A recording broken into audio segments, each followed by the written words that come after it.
Complete teardown of the Excalibur CB antenna. Hi guys, welcome back to the channel.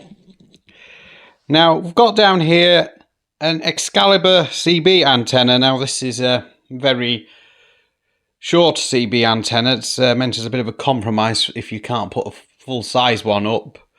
So full size one, as you know, is quite large.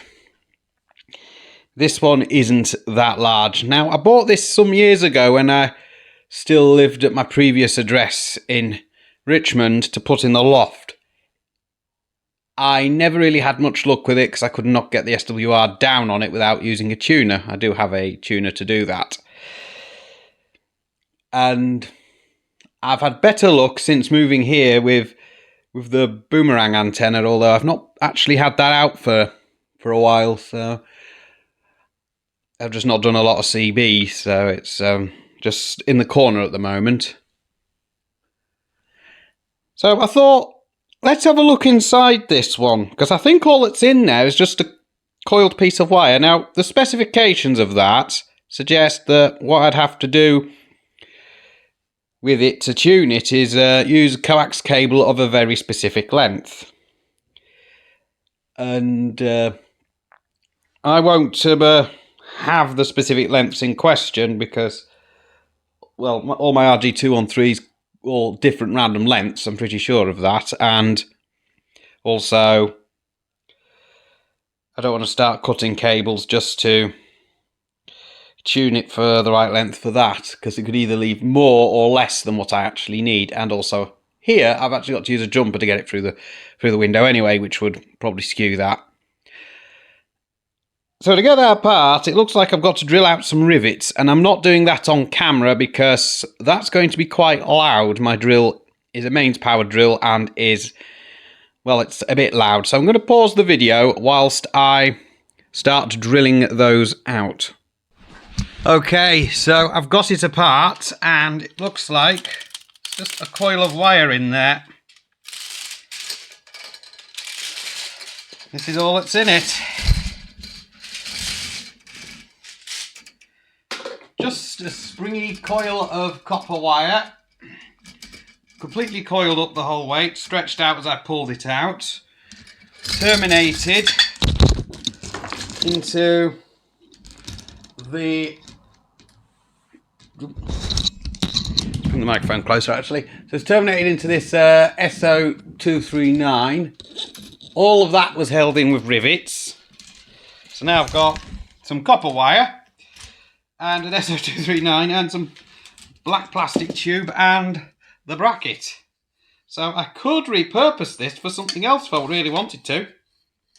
And it's no problem riveting it back together because I do just so happen to have a rivet gun. Where my rivets are is a different matter because I don't know where they are, so I haven't seen them in a while, but I do have a rivet gun, and pop rivets aren't exactly hard to get hold of.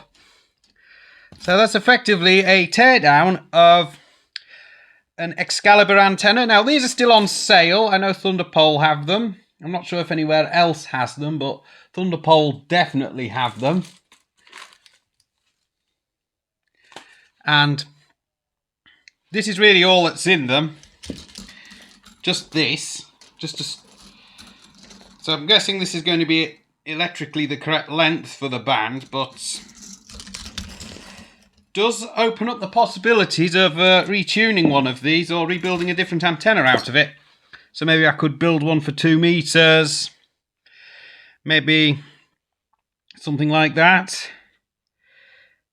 Depends on the length of that tube and how much wire I can get in there, because I've got to add up the length of this top tube plus the bottom tube.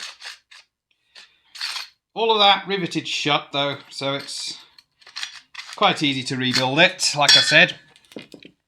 And just some pop rivets. There's still the remains of the rivets in this bottom bit. I'll have to try and remove them later.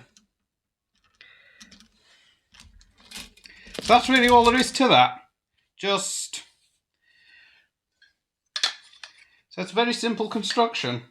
2 bits of plastic tube, this wire and a little red cap on the top. So that's the complete teardown of an Excalibur CB antenna. I don't recommend them. And now I've got myself a load of copper wire. So I'm going to crack on with the video for the Motorola GM350 2-meter version. I'm going to redo it completely because I'm not happy with the footage I've got so far. So I'm going to completely redo that.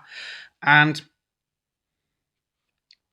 that'll be hopefully the next one. But this is a look inside one of these. Okay, so 7.3 for now.